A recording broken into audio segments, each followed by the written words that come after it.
মোস্তাফিজের বলের গতির চেয়েও কি মাথা চলে দ্রুত? জাতীয় দলের সিনিয়র সহকারী কোচ সালাউদ্দিন বলছেন, মাথা ভালো থাকা কয়েকজন ক্রিকেটারের মধ্যে ফিজ অন্যতম। টিম অপারেশনস ম্যানেজার নাফিস ইকবাল ফিজের প্রস্তুতি দেখে মুগ্ধ, তাকে বলছেন ক্রিকেটার লিজেন্ড। বিশ্বকাপে কতটা সম্ভাবনা আছে লিটনদের দলের, সেই ব্যাখ্যাও দিলেন নাফিস। ব্যাটার মাস্টারের আঙুলে আছে ২২ গজে তার দারুণ চালে ভ্যারিয়েশনে প্রতিপক্ষ ব্যাটাররা চোখে দেখে সর্ষে ফুল। আইপিএল পিএসএল এ আগেই জাত চিনিয়েছেন, এবার ইন্টারন্যাশনাল লিগ টি-20-তে প্রথমবার নেমেই বাজিমাত করলেন। দুবাই ক্যাপিটালসের জার্সিতে শনিবার রাতে ৪ ওভারে ২৬ রানে ২ উইকেট। বিশ্বকাপের আগে ফিজকে এমন ছন্দে দেখতে চায় টাইগার টিম ম্যানেজমেন্ট। ইতোমধ্যেই সৌদিকে টপকে ১৫৮ উইকেট নিয়ে আন্তর্জাতিক টি-20-তে সর্বোচ্চ উইকেট শিকারী লিস্টে তিনি উঠে গেছেন মুস্তাফিজ। এই যে মুস্তাফিজ ম্যাচের পর ম্যাচ, সিরিজের পর সিরিজ, বছরের পর বছর ন্যাশনাল কালারে এইভাবে পারফর্ম করে যাচ্ছে, ফ্র্যাঞ্চাইজি ক্রিকেটে পারফর্ম করে যাচ্ছে, চুপচাপ থাকে, অনেক কিছু জানা যায় না তার কাছে। আমরা প্রেস কনফারেন্সে উত্তর দিয়ে উত্তর পাই না তার কাছে। কিভাবে তৈরি হয় আসলে সে?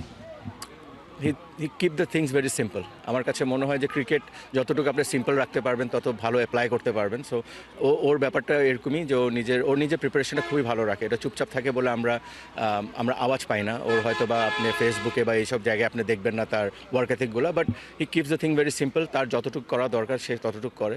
ইজ আ ভেরি স্মার্ট গায়। আমরা ওদেরকে বাইরে থেকে আই এম শিওর সবাই মিসরিড করে। ইজ আ ভেরি স্মার্ট গায় এবং he is very capable. Legend. Mustafiz বাংলার টি-20 দলের প্রধান অস্ত্র। ২০২৫-এ ২০ ম্যাচে নিয়েছেন ২৬ উইকেট। বরাবরই তার ইকোনমি অসাধারণ।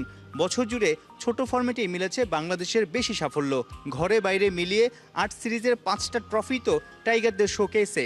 লিটনরা কি এবার বড় মঞ্চে বড় পাঁচটা করতে পারবে? বিশ্বকাপে আসলে কতটুকু স্বপ্ন দেখা যায়? আমরা তো স্বপ্ন দেখতেই পছন্দ করি। কতটুকু আসলে সামর্থ্য আছে এই দলটার?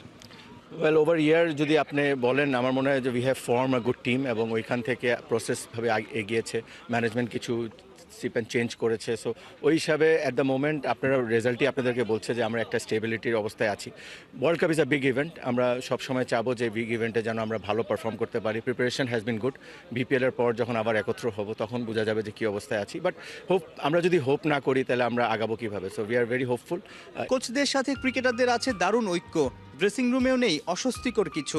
টি-20 দলটা যেন একটা সুখী পরিবার।